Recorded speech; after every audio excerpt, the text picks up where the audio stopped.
सुदामा और श्री कृष्ण की मित्रता का मिसाल हम सभी अक्सर दिया करते हैं। क्या आपके जीवन में भी ऐसा कोई मित्र है जो आपके प्रगति के मार्ग को प्रशस्त करेगा, या ऐसे मित्र हैं जो आपके जीवन में देंगे धोखा? इसी विषयों पे आज हम लोग कुंडली के माध्यम से परिचर्चा करेंगे कि आप अपनी कुंडली से कैसे जानेंगे कि आपके साथ जो मित्र हैं या जो लोग हैं वो आपको धोखा देने वाले हैं कि आपके सहयोग प्रदान करने वाले हैं। तो विषय पे आने से पहले मैं सुनील मिश्रा भाग्य सूत्र चैनल में आप सभी का एक बार स्वागत करता हूं, तथा इस आशा के साथ कि वीडियो को अंत तक देखकर लाभ उठाते हुए अगर मेरे इस चैनल को अभी तक आपने सब्सक्राइब नहीं किया है तो कृपया सब्सक्राइब कर लें।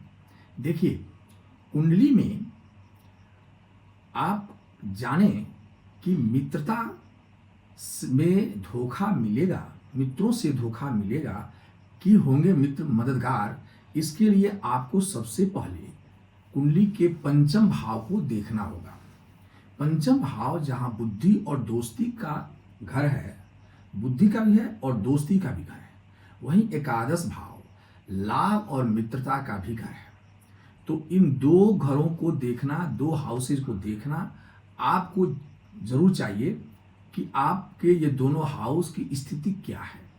साथ में तीन राशियां गुरु, चंद्रमा और शुक्र को भी कुंडली में देखना जरूरी है, क्योंकि बृहस्पति यदि आपके कुंडली में मजबूत हैं या बृहस्पति एकादश भाव में बैठ करके मजबूत हुए हैं, उस पर किसी शुभ ग्रह की दृष्टि है, तो ये मान कर चले कि आपको एक सच्चा मित्र मिलेगा जो आपके मार्ग को प्रशस्त करेगा। लेकिन अगर बृहस्पति देव नीच के होकर के कुंडली में कहीं बैठे हैं, 6, 8, 12 में बैठे हैं, राहु या जो है शनि की दृष्टि उन पर पड़ रही है, तब आप जाने कि आपके जीवन में जो भी मित्र आएंगे वो धोखेबाज होंगे, या उन अपने मित्रों से आपको सावधान रहना होगा। ठीक इसी तरह से चंद्रमा जो मन के कारक हैं, अच्छे मित्र के संकेत भी देते हैं। तो चंद्रमा को भी देखा जाना चाहिए कि कुंडली में चंद्रमा अच्छी स्थिति में है, उच्च के हैं, अच्छे हाउसेज में बैठे हैं, कि 6ठे, 8वें, 12वें में बैठकर चंद्रमा व्यथित हैं, राहु के संग में बैठे हुए हैं, शनि के संग में बैठे हैं, ये स्थिति चंद्रमा या शुक्र की है। तो अगर चंद्रमा व्यथित हैं, चंद्रमा नीच के हैं, चंद्रमा पर राहु यदि राहु के साथ बैठे हैं, शनि के साथ बैठे हैं, तब भी आप मित्रों से धोखा, आपके मित्र बहुत ज्यादा होंगे लेकिन सभी अहितकारी होंगे। इसी प्रकार शुक्र जहां ये कहा जाए कि भोग विलास और वैभव का कारक है, समृद्धि के प्रतीक है, लेकिन वो भी शुक्र यदि बुरे हाल में है, खराब स्थिति में है, तो आपके कुंडली में आपको अच्छे मित्रों से दूर कर देंगे। अब हम मुख्य बिंदु पर आने कि कुंडली में सबसे पहले जो मित्र का भाव है पंचम भाव, उसको पहले देखें। पंचम भाव में कोई पाप ग्रह तो नहीं बैठा है, पंचम भाव पर किसी पाप ग्रह की दृष्टि तो नहीं है। अब आपको पाप ग्रह बताने की जरूरत नहीं है, इसलिए कि पाप जो पंचम भाव होता है ये कुंडली के 5वें घर को हम लोग कहते हैं। और अब ये भी बताने की जरूरत नहीं कि कौन ग्रह क्या है, ये सब बहुत हमारे प्रीवियस के सारे वीडियो में आप जान चुके हैं।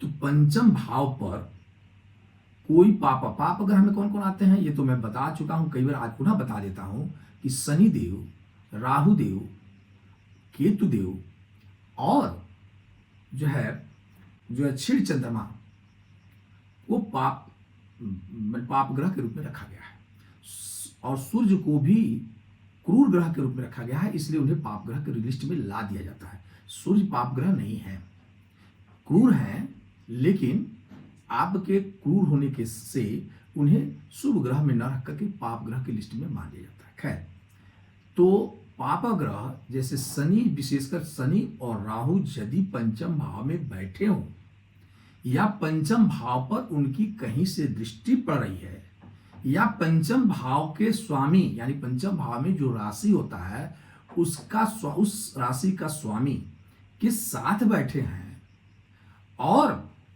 कुंडली में गुरु की स्थिति भी खराब है, चंद्रमा की स्थिति खराब है, तो आप निश्चित जाने कि आपके जीवन में धोखा मित्रों द्वारा दिया जाएगा।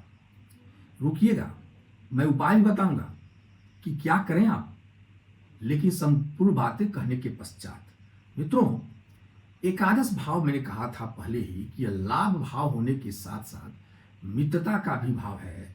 तो एकादश भाव में भी यदि कोई पापा ग्रह बैठा है, अब इसको कैसे समझें कि अगर एकादश भाव में कोई पाप ग्रह बैठा है, राहु बैठे हैं, शनि बैठे हैं, तो उनकी दृष्टि पंचम भाव पर भी पड़ेगी। यानी ये एक जगह बैठकर नुकसान करेंगे, दूसरी दृष्टि डालकर नुकसान करेंगे।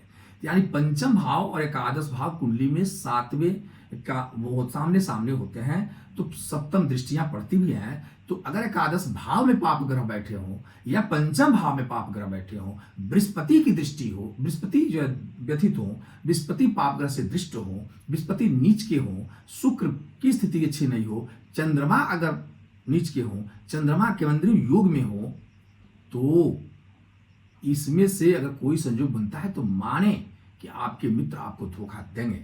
अन्यथा अगर पंचम भाव में शुभ ग्रह बैठे हों, एकादश भाव में शुभ ग्रह बैठे हों, उनकी दृष्टि पंचम भाव पर पड़ेगी। ये मैंने पहले ही कहा। बृहस्पति उच्च के हों, बृहस्पति केंद्र में बैठे हों, बृहस्पति के नवम पंचम में भाव में बैठे हों, तो आपके ऐसे मित्र मिलेंगे जो आपको जीवन में ऊंचाइयों तक ले जाने में सहयोग प्रदान करेंगे। अच्छा, एक बात और मैं बता दूं कि यदि जैसे कुछ राशियां हैं जिन्हें हम ये कह सकते हैं कि अक्सर जीवन में वे धोखा खाते हैं, जैसे कर्क राशि वाले, वृश्चिक राशि वाले और मीन राशि वाले, ये जीवन में अक्सर मित्रों से धोखा खा जाते हैं। इसलिए इन राशियों वालों को तो विशेषकर सावधान रहना हो चाहिए। तो मित्रों, ये तो रहा कि आपके कुंडली, आप अपनी कुंडली से कैसे जानेंगे कि आपके कुंडली में कोई मित्र जो है मित्र सहयोगी है कि मित्र जो है आपके कष्ट देने वाले हैं। मित्रों की संख्या वृद्धि होती है यदि चंद्रमा छठे भाव बैठ जाए, मित्र संख्या बढ़ जाएगा, लेकिन ये मित्र धोखेबाज होते हैं।